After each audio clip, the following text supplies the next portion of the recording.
Halo, saya Dino Patijalal. Dalam postingan X saya yang terakhir, saya memberikan sejumlah policy analysis mengenai keanggotaan Indonesia dalam Board of Peace yang baru ditandatangani di Davos. Dalam video kali ini, saya ingin memberikan 4 lampu kuning dan 6 saran untuk pemerintah Indonesia. Dan mohon maaf agak panjang, tapi ini penting sekali untuk politik bebas aktif kita.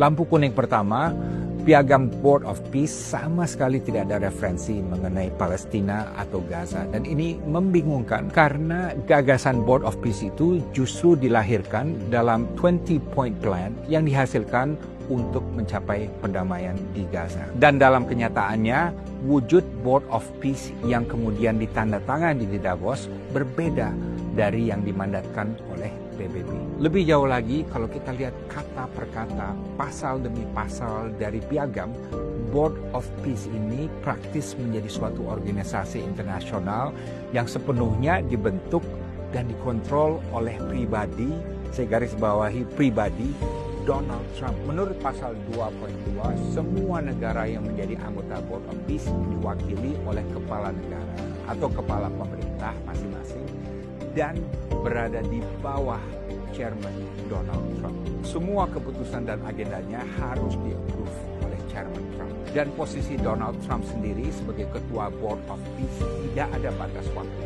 Jadi bisa seumur hidup. Dan dia hanya bisa diganti oleh orang yang ditunjuknya sendiri. Jadi semuanya terserah Donald Trump. Sangat hierarkis, tidak ada unsur kesetaraan antara Donald Trump dan anggota board, dan tidak fair juga. Lampu kuning kedua adalah surat Presiden Donald Trump kepada Perdana Menteri Kanada Mark Carney yang intinya membatalkan undangan untuk bergabung dalam Board of Peace. Ini tentunya karena Presiden Trump merasa tersinggung atas kritik Perdana Menteri Mark Carney terhadap dirinya di Davos. Ini artinya Trump menganggap Board of Peace itu sebagai klub miliknya, di mana ia yang menentukan segalanya. Semuanya berdasarkan like and dislike, berdasarkan ego, dan bukan pertimbangan yang objektif. Orang yang kritis terhadap Trump, bahkan sekutunya sekalipun, tidak boleh masuk. Lampu kuning ketiga ada partisipasi Perdana Menteri Israel Benjamin Netanyahu dalam Board of Peace. Jujurnya kita banyak yang merasa terusik dengan hal ini karena yang meratakan dan menghancurkan Gaza justru adalah Netanyahu sendiri. Sementara yang menjadi korban yaitu Palestina tidak diberikan tempat dalam Board of Peace. Selain itu, kehadiran Netanyahu menjadi faktor penting karena dari seluruh anggota Board of Peace pastinya yang paling berpengaruh terhadap Trump baik secara politik maupun psikologis adalah Netanyahu. Israel mungkin satu-satunya negara di dunia yang melalui AIPAC dan berbagai jalur ekonomi, sosial, dan media lainnya sangat dominan dalam politik luar negeri dan juga politik domestik Amerika Serikat. Dengan kata lain, walaupun sama-sama menjadi anggota Board of Peace, peran dan pengaruh Indonesia jauh lebih kecil dibandingkan Israel. Bahkan ada juga resiko kalau kita tidak hati-hati, kehadiran Indonesia dalam Board of Peace akan dimanfaatkan Israel untuk merayu dan memperdayai Indonesia. Lampu kuning keempat adalah apa yang kita saksikan dalam inaugurasi Board of Peace di Davos. Dalam pidato Marco Rubio, Jared Kushner maupun Steve Witkoff di Davos, saya tidak merasakan empati terhadap penderitaan luar biasa yang dialami rakyat Palestina dalam 2 tahun terakhir.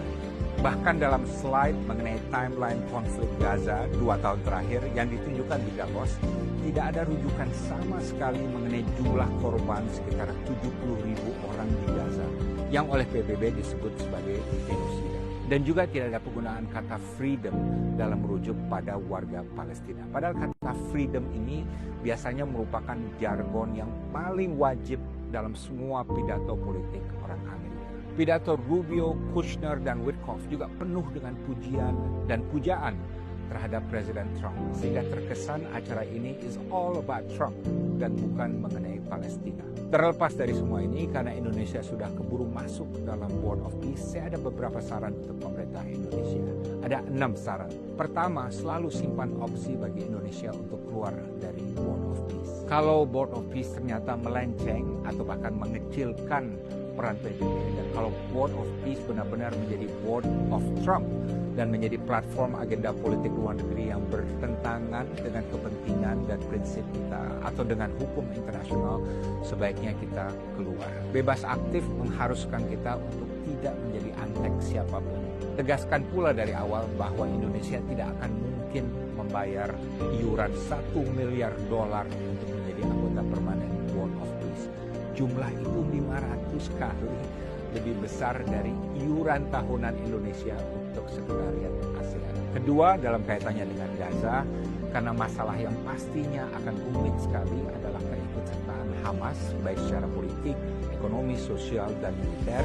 Indonesia dapat berbagi pandangan dengan Board of Peace karena kita banyak sekali pengalaman. Misalnya, bagaimana Indonesia dalam konflik Aceh melakukan demilitarisasi dan mengintegrasikan DAM setelah perjanjian damai. Atau bagaimana Indonesia bisa mencapai rekonsiliasi dengan Timor Leste setelah proses referendum yang sempat diwarnai oleh kekerasan. Atau bagaimana Indonesia sebagai mediator dapat membantu mempersatukan pihak-pihak yang dulu berkonflik. Ketiga, jujurnya yang paling diharapkan Presiden Donald Trump dalam Board of Peace adalah kontribusi Indonesia dalam pasukan perdamaian, apa yang dinamakan International Stabilization Force, yang sudah di-approve oleh Dewan Keamanan PBB. Kenapa? Karena negara-negara Arab umumnya tidak mau ambil bagian dalam pasukan ini karena resikonya yang tinggi dan juga pertimbangan lain. Karena itu, kita harus ikut bersuara dan ikut merumuskan terms dan modalitas dari pasukan ISF itu. Harus jelas dari awal. Jangan sampai Indonesia, seolah menjadi satpam proyek properti orang lain. Peran Indonesia adalah untuk menjaga keberlangsungan gencatan senjata demi keselamatan rakyat Palestina di wilayah konflik Gaza. Kita juga jangan mau disuruh melucuti senjata Hamas, karena ini bukan misi dari TNI. Dan ini bisa menimbulkan bentrok yang tidak kita inginkan, bahkan bisa membuat kita bermusuhan dengan sebagian rakyat Palestina. Keempat, saya sempat merasa khawatir melihat presentasi mengenai New Gaza dan New Rafah yang sangat futuristis tapi terasa muluk-muluk. Indonesia harus bisa meyakinkan Board of Peace bahwa yang dibutuhkan rakyat Palestina di Gaza bukan solusi bisnis, tapi solusi politik dan solusi sosial. Di Gaza, jatuhnya 70.000 korban jiwa pasti akan meninggalkan luka yang mendalam di antara keluarga mereka dan juga di kalangan rakyat Palestina. Dan banyak dari mereka yang bertekad balas dendam dan akan terbalut dalam permusuhan dan kebencian yang abadi. Situasi ini tidak bisa diobati dengan miliaran dolar, bahkan triliunan dolar, apalagi dengan pendekatan yang tidak mempedulikan nurani dan aspirasi rakyat Palestina. Ingat, sama seperti Indonesia dulu, yang paling dituntut rakyat Indonesia bukanlah kesejahteraan, tapi kemerdekaan.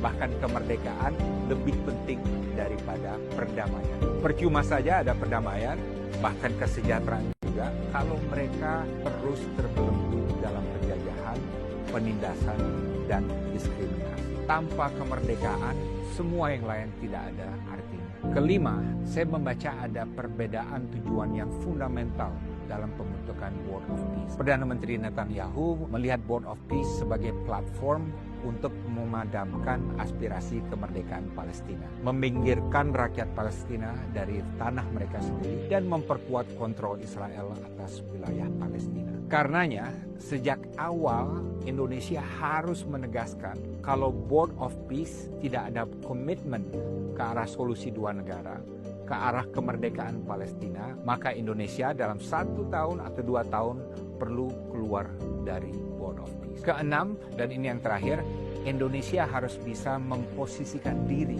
dalam Board of Peace sebagai anggota yang kritis dan independen. Jangan menjadi anggota yang pasif dan penurut sebagaimana yang mungkin diharapkan oleh ketua Board of Peace. Dan kalau kita merasa diperalat oleh kepentingan pihak lain yang ngawur atau menjadi bagian dari agenda yang aneh-aneh yang bertentangan dengan kepentingan kita, dengan prinsip kita, dan dengan hukum internasional, sebaiknya Indonesia segera cabut, karena itu sepenuhnya juga dimungkinkan oleh pasal 2.4 dari Piagam Board of Peace. Saya Dino Patijala, speak truth to power, speak truth to the people, wisdom God fear. Terima kasih sudah mendengar, silahkan dibahas dan silahkan diikuti.